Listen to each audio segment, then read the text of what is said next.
আমার বাসার সবার দই বড়া অনেক প্রিয়, তাই চেষ্টা করি রোজার আগেই এই দই বড়ার মশলাটা তৈরি করে রাখার। এতে করে খুব সহজেই দই বড়া তৈরি করে নেওয়া যায়।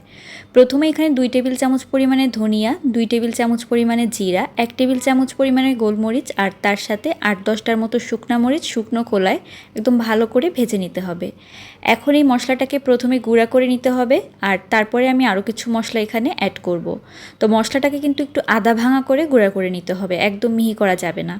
হাফ চামচের মতো বিট লবণ, তার সাথে হাফ চামচের মতো খাবার যে নর্মাল লবণ সেটা দিয়েছি। খুব অল্প পরিমাণে দিয়ে দিচ্ছি টেস্টিং সল্ট, আমি হাফ চামচেরও কম দিয়েছি। আর তার সাথে 2 চা চামচ পরিমাণে দিয়ে দিচ্ছি আমচুর পাউডার। এই মশলা তৈরি করতে কিন্তু আমচুর পাউডারটা অবশ্যই ব্যবহার করতে হবে, এতে করে দই বড়ার স্বাদ কিন্তু বাড়বে। আমচুর পাউডার না ব্যবহার করলে কিন্তু হবে না, এটা আপনার যে কোনো সুপার শপে পেয়ে যাবেন।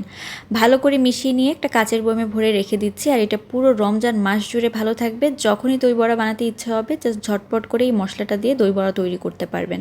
রোজার আগে আপনারাও কিন্তু এভাবে বানিয়ে রাখতে পারেন।